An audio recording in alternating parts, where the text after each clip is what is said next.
Donc dans cette vidéo, je vais vous donner mes conseils pour bien choisir votre matériel vidéo et les accessoires qui font vraiment la différence.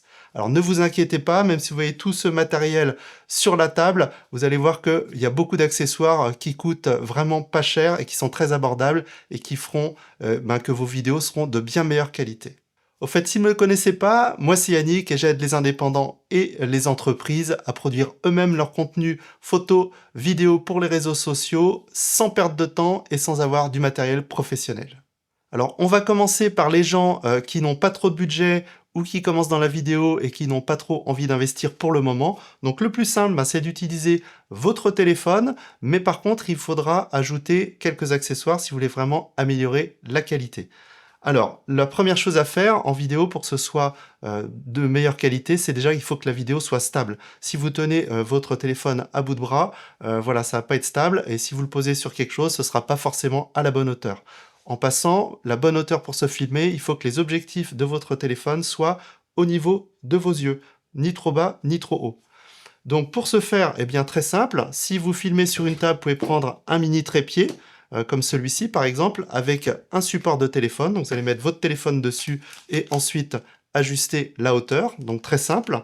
Vous avez aussi ce type de monopode qu'on utilise pour les caméras 360. Vous voyez, c'est extensible et vous avez un mini trépied pour le poser. Donc là, je vous mettrai les références de tout ça sous la vidéo avec quelques conseils, vous pourrez télécharger tout ça.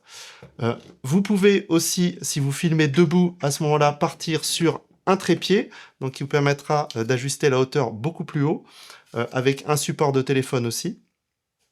Vous pouvez enfin, si vous faites des vidéos en mouvement, utiliser un stabilisateur, ça a bien baissé, ça coûte moins de 100 € maintenant. Vous avez même une extension pour le mettre plus haut ou faire une perche à selfie. Et donc vous allez mettre votre téléphone ici dessus, et ce qui vous permettra ensuite d'avoir quelque chose de très stable quand vous allez l'allumer.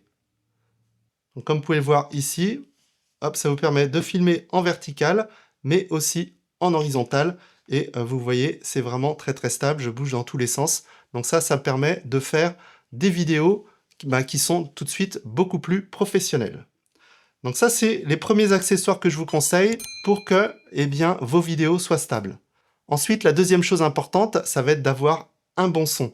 Donc pour ça, je vous conseille d'utiliser un micro externe au micro de votre téléphone, parce que vous allez tenir votre téléphone où il va être à une certaine distance, et si la pièce résonne un peu ou s'il y a du vent, vous allez avoir un son très mauvais, et le son, c'est ce qui va faire vraiment la différence pour avoir un rendu pro.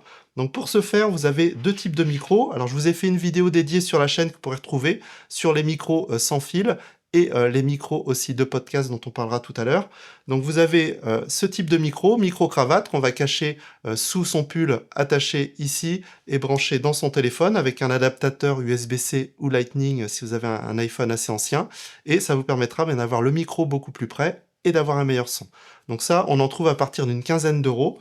C'est pas mal, mais si vous voulez quelque chose de plus pratique et de plus qualitatif, vous avez des micros sans fil. Donc là, je vous ai fait une vidéo dédiée aussi là-dessus, où vous allez brancher ça dans votre téléphone et mettre le petit micro ici, soit avec une pince, soit avec un aimant sous le pull, et là vous aurez un bien meilleur son. Ça commence à partir de 30-40 €, donc c'est vraiment un investissement qui n'est pas très cher et qui va vraiment vous donner une grosse différence de qualité et un rendu beaucoup plus pro.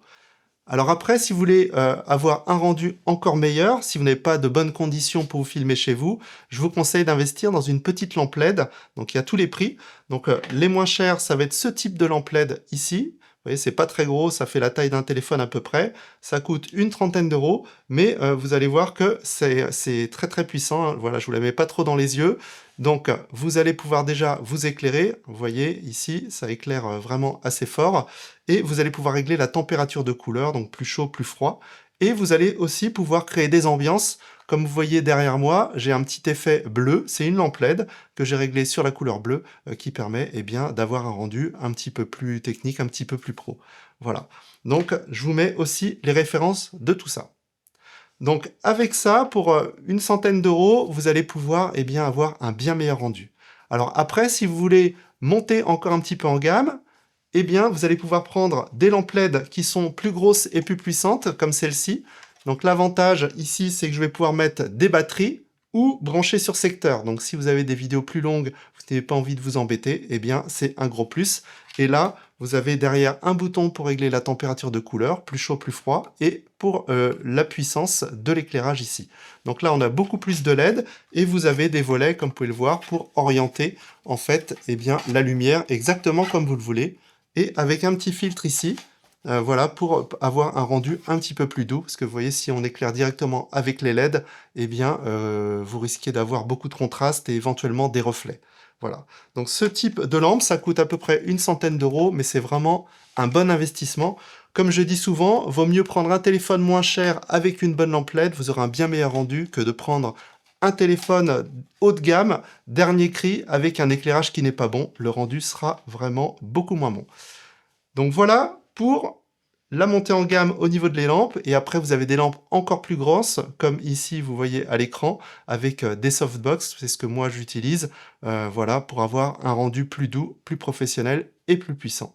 Alors si vous faites aussi des vidéos face caméra, mais avec votre ordinateur, si vous faites des tutos, si vous faites des visios, etc., vous pouvez aussi investir dans une webcam, même pour faire vos vidéos classiques, hein, mais par contre n'utilisez pas la webcam de votre ordinateur, notamment les ordinateurs portables, parce que, un, elles sont de mauvaise qualité la plupart du temps, et deux, vous ne pouvez pas l'orienter, donc souvent ça filme un peu par en dessous, ça ne vous met pas en valeur. Donc prenez un petit support comme ça, et une caméra externe que vous allez pouvoir bouger et orienter. Donc je vous mettrai dans les références deux modèles, une correcte à pas très cher, et une un petit peu plus chère, mais qui est vraiment géniale.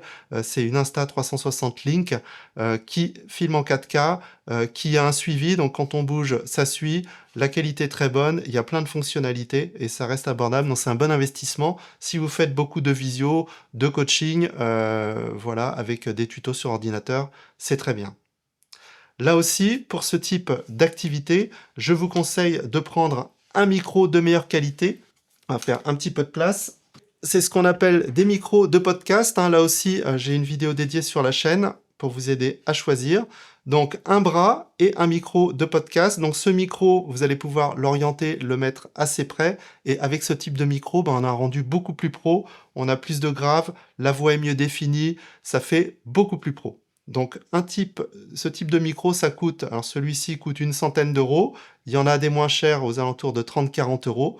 Et il y en a des beaucoup plus chers, hein. Vous avez sûrement vu certains youtubeurs ou influenceurs avec des gros micros noirs Shure, mais ça coûte 400 euros. C'est un peu meilleur que ça, mais franchement pas tellement. Et il faut une carte son dédiée, c'est plus compliqué à régler, etc. Donc voilà, moi je vous mettrai des micros de référence qui sont en bon rapport qualité-prix et faciles à utiliser. Alors avant de passer au matériel un petit peu plus évolué pour ceux qui en veulent plus, je voudrais insister quand même sur un point important, parce que je vois souvent cette erreur quand je forme les gens. Ça fait une quinzaine d'années que je forme les gens à faire des photos et des vidéos, et souvent les gens veulent acheter du top matériel, le dernier iPhone, le super appareil photo, mais il faut pas oublier deux choses. La première, c'est que d'avoir du bon matériel, c'est bien, vous aurez une meilleure qualité, mais il faut savoir le régler, donc il faut se former un minimum. Et la deuxième chose, ça va être le message que vous allez délivrer. Si votre message est moyen, eh bien, même si vous avez une super qualité vidéo, un super son, ça ne suffira pas. Donc, il faut vraiment travailler sur tout ça, le message, la qualité, le cadrage, et c'est ça qui va faire en fait que vos vidéos vont fonctionner. Donc, ne l'oubliez pas. Si vous avez besoin d'aide, n'hésitez pas à me contacter, soit en coaching, ou soit en allant voir mes formations pas à pas en ligne sur formationpourlespros.com. Allez, on termine avec du matériel un petit peu plus pointu. Donc si vous voulez une super qualité, eh bien passez sur un appareil photo hybride, très bon en photo et en vidéo. Et c'est pas si cher que ça. Alors bien sûr, il y a des boîtiers à 4000 euros, mais on peut aussi très bien fonctionner avec des appareils hybrides à moins de 1000 euros. On en trouve et qui sont de très bonne qualité. Je pense par exemple au Sony ZV-10 ou des choses comme ça. Je vous mettrai des références que vous pourrez télécharger sous la vidéo. Et là, on va pouvoir eh bien, avoir un rendu de meilleure qualité parce que le capteur est plus grand. Vous avez des boutons de réglage accessibles, donc c'est plus simple aussi que sur un téléphone, hein, bien que ça puisse paraître plus compliqué. Et vous allez pouvoir aussi eh bien, changer d'objectif pour avoir par exemple des rendus un peu plus cinéma, avec un flou d'arrière-plan, etc. Donc si vous avez besoin d'aide là-dessus, n'hésitez pas à me contacter. Et enfin, je voulais terminer avec un dernier accessoire qui peut être vraiment très utile si vous produisez souvent du contenu et que vous en avez marre de faire 15 fois les mêmes prises, ça va être d'utiliser un prompteur. Donc, alors ça demande un petit peu d'entraînement au départ. Les prix ont bien baissé, je vous rassure, donc ça paraît un petit peu gros. Donc le principe, vous avez ici une vitre sans teint. Ici, on va mettre le téléphone ou la tablette. Le texte va s'afficher ici. Et en fait, juste derrière là, à l'intérieur, vous allez avoir votre téléphone ou votre appareil photo qui va filmer. Donc l'avantage de cette chose-là, c'est que eh bien, vous allez regarder l'objectif puisqu'il est caché derrière la vitre et le texte s'affiche devant, mais on ne le verra pas sur la vidéo. Donc ça, c'est super parce que vous allez garder la connexion avec votre audience. Hein, souvent, on voit des gens qui ont leur ordinateur ou leur texte juste à côté et en fait, ils regardent ici. Vous voyez, si je regarde ici pour lire quelque chose, je suis plus avec vous. Donc, on perd la connexion, on est moins dans la vidéo. Donc, c'est pour ça que le prompteur, ça permet d'avoir son texte et de regarder son audience et surtout de ne pas avoir 15 fois à refaire la même prise parce qu'on se souvient plus de son texte, on est obligé de lire à côté, etc. Donc c'est d'une grande aide. Ça a bien baissé, ça coûte, celui-là, je vous mettrai les références, il coûte, je crois que je l'ai payé moins de 100 €, donc ça valait vraiment le coup. Et ça permet bien de gagner du temps et en productivité. Alors il existe encore plein d'accessoires, mais là vous avez l'essentiel qui vous permettra de faire mieux sans exploser le budget. Donc n'oubliez pas quand même une chose que je rappelais en introduction, c'est que du bon matériel ne fera pas de vous un pro, mais par contre du mauvais matériel ou le manque de certains accessoires vous fera passer pour un amateur. Donc faites votre choix dans toute cette sélection. Je vous rappelle que je vous ai mis les liens juste en dessous pour télécharger toutes mes ressources, tous les liens actualisés, hein, que je regarde ça régulièrement parce que pour mes formations, j'ai besoin de proposer du matériel. On me demande souvent, tiens, quel micro tu conseilles, quel trépied, etc. Donc moi, je mets tout ça à jour régulièrement. Vous pouvez y accéder gratuitement. Il suffit de télécharger la ressource sous la vidéo. Pour ceux qui veulent aller plus loin, n'hésitez pas à me contacter pour un coaching ou aller voir mes formations sur formationpourlespros.com, je serai ravi de vous aider. Et si la vidéo vous a plu, un petit pouce bleu pour m'encourager, ça fait toujours plaisir. Et puis pensez à partager la vidéo et à vous abonner pour ne rien rater. Je vous dis à bientôt, c'était Yannick de Formation pour les pros. Salut!